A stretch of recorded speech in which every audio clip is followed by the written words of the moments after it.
tankers, what is up? This is Alexbuildit, and today we'll be taking a little bit of a sneak peek of the Tier 9 German tank destroyer, the Waffentrager IV Panzer IV.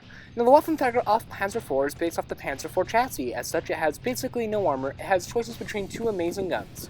In early 1944, a design was put forth by one of the German tank design companies that would propose to mount a 12-8 cannon, which was wheeled, used in street combat, on a Panzer IV chassis. The design was never actually produced, but a different version, which was inspired by this tank, mounted a smaller gun on a Panzer IV chassis, much like the Waffentrager. An alternate design put forth mounted a separate type of turret, mounting a 15cm towed field artillery piece, making this tank basically artillery for the purposes of balancing, making it a tank destroyer, because it could be used with direct line of fire. 15cm were also mounted on various other German experiments and tanks. The Waffentrager IV Panzer IV has decent mobility, reaching speeds of around 38 km per hour, with about 32 degrees of traverse, and the turret traverse is not listed, but is extremely slow. I have noted this. Prepare in advance, knowing where to turn your turret. Because this tank is based on a Tier 5 chassis, this thing has almost no armor whatsoever, and in fact the turret armor is so weak that it's not even listed, making it virtually zero. This will lead to lots of gun hits, the gun taking a hit instead of the tank itself. You can never expect to take a shot and bounce it on this tank ever. Wait, what? What?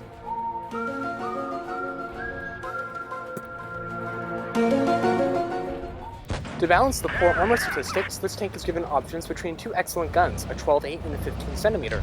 The 12-8 is rapid fire at about 9 seconds with about 450 alpha damage, and the 15cm boasts a huge alpha of 650 damage and only 13 seconds of reload time, which is actually really excellent. One thing that I thought was strange enough to comment on is the awkward gun elevation levels. From the front, this thing has really lousy frontal gun depression, but has really good elevation. The depression and elevation between the two types of guns, the 15cm and the 12-8, actually differ. The 12-8 can raise its gun higher than the 15cm can. Over the side, you actually get better gun depression, but you can only fire your gun flat over the side. So if you want to aim up, you have to fire from the front. Also, this is slightly different on the back. You can actually aim much further down than you can from any other position. And you can only fire flat. So if you're trying to aim up, you want to fire from the front. If you want to aim from the side, or if you want to aim down, you should fire from the back. A few quick tips are to always fire from cover, try to stay back as far as possible, minimize your exposure by trying to only show parts you can actually fire from, such as this position right here where all they can see is a turret, which again has no armor, but it makes you a really small target.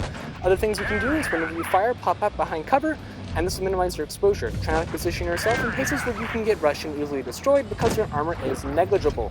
Remember that with the addition of even weaker armored tanks in this game, having high explosive can really pay off. Well, that's basically the Waffentrager IV Panzer IV. It's dropping an update 2.11. It's a lot of fun to play.